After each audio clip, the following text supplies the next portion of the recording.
married to decent ties, but this girl's got you on her mind. Something about your walk, talk, smile so bright, kinda something like my kryptonite. I'm not easy, believe me, but I know what I want. You're special, original, so let's have some fun. You're staring, I'm daring, I'm so ready to go. Bring your body real close to me, pour a lot of romance. What's your fantasy?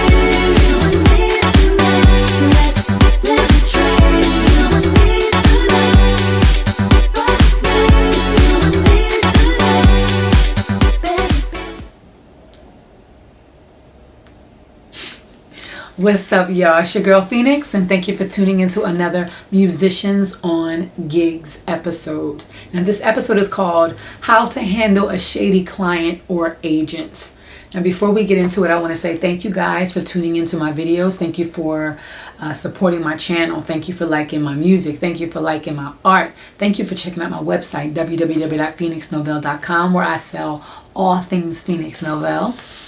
And if you haven't subscribed to my channel already, please subscribe and like so that you can get notified whenever I upload a new video. Okay?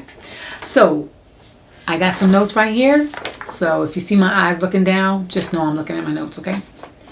Number 1, don't give them the benefit of the doubt. Okay?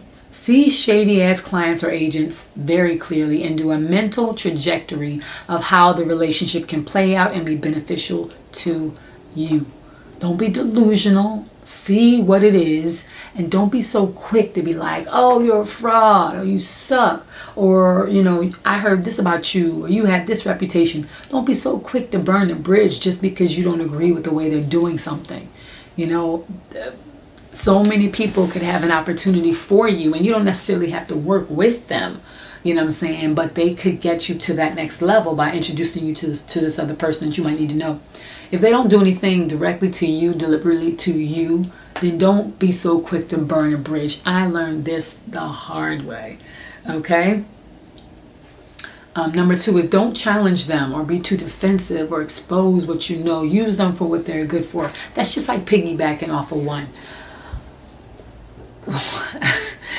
I had to learn that a few times before it actually settled in. Like, you may not agree with the way somebody runs their business or the way they conduct business, but it doesn't mean that you have to expose them. It doesn't mean that you can't work with them in some other capacity. It doesn't mean that they are bad people, if you will. But I felt so strongly on a gig that I was on. I felt so strongly about the client that I had. And I was just like, I didn't like the way he was doing stuff. I felt like he was so cheap. Like, I felt like he was just so cheap. But the truth was that he was looking to make profit. That was his bottom line. My bottom line was good entertainment. And good entertainment costs money. You know what I'm saying? Especially if you want this caliber of artist from this part of the world, blah, blah. And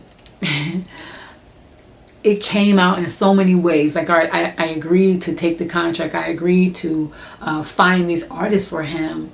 But I was always on the defensive. I was always ready to combat him whenever I felt like he was doing something like trying to squeeze the artist and, you know, change up the terms in the middle of the contract or something. I was just ready. And that's why you have lawyers. That's why you have managers. That's why you have people to talk logistics. And that's why sometimes it's hard for artists to wear both hats, because it's hard for you to not take things personally. I was definitely taking it personally as an artist, because I'm like, wait a minute, you know, you can't just be thinking about the truth is, this is the bottom line for him, you know, so just kindly remind him of the terms that you agreed to without being all emotional about it. I was always emotional about something when it came to the clients that I felt like were pressing too hard against the artists. Like, I didn't have to take it personally. I could have easily, with diplomacy, been like, hey, you know, those aren't the terms, with a smile.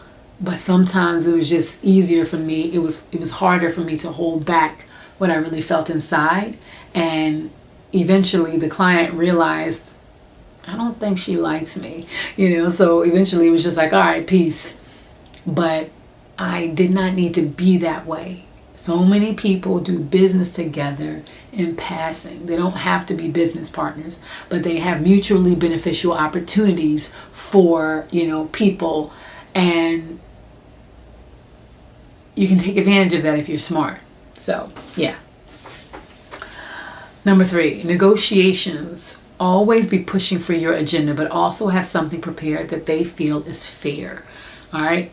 Shady clients, shady agents, people who don't do things by the book, or people who you feel like are not necessarily the greatest, most kind, thoughtful, fair people. Again, they're in business, and they're still making moves and still making money, which means they have contacts and connections. So you just have to understand how to be pushing your agenda. But also, in order for them to want to play ball with you, you have to give them something that they think is beneficial for them as well. So, take your feelings out of it. Think about, okay, this is my bottom line. Just like they're constantly harboring on what's their bottom line, you do the same with your bottom line. This is my bottom line. But you also have to have a little bit of flexibility for them to be like, oh, so you can give that up, or I can have that, or the artist will do this, or this is okay. You have to have some kind of room for them to be like, yeah, let's do business together. Okay? The next one is, if you can't honestly stand them, or you don't agree with their way of doing things, then don't do business with them. You'll end up sabotaging the relationships by letting your emotions get in the way. I think basically, to sum this whole thing up, is basically have your bottom line in mind, all right?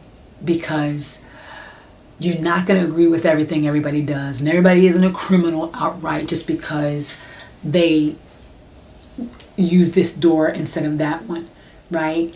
But the point is, if you can't stomach them and you can't hide it or pretend it, and every time you get around them, your palms are sweaty, and your eyebrows got beads of sweat dripping from them, and you can't help but, frown, and then you got that strong vein right down the side of your face, and you're just trying to smile through it.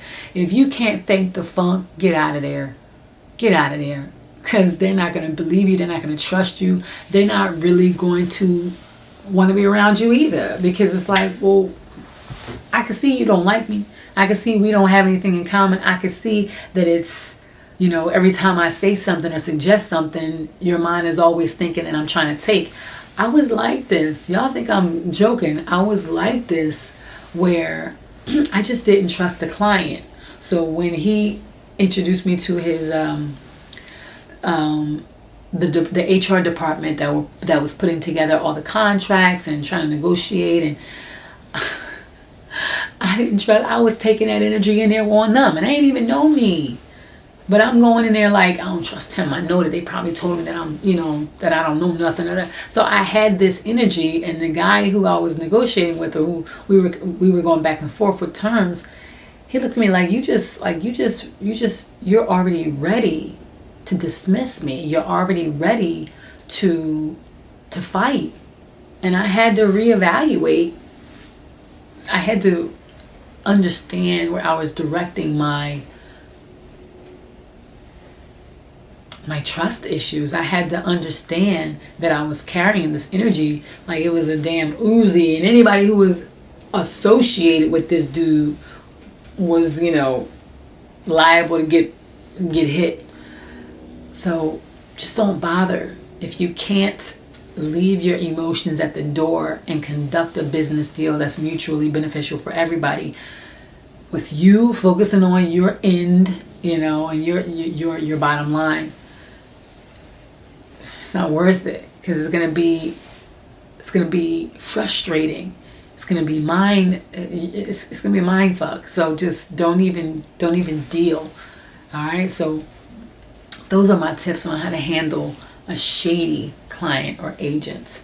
If you guys have any comments or questions, or you want to be interviewed for an artist spotlight, email me at musiciansongigs@gmail.com.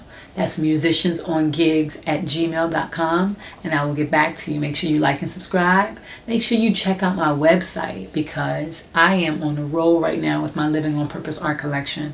I'm selling greeting cards. I'm selling notebooks, drawing pads. I'm selling the 2022 Living on Purpose art and astrology calendar, which I love because I've never seen an astrology calendar before, one that you hang up on the wall, and I have excerpts about each zodiac sign.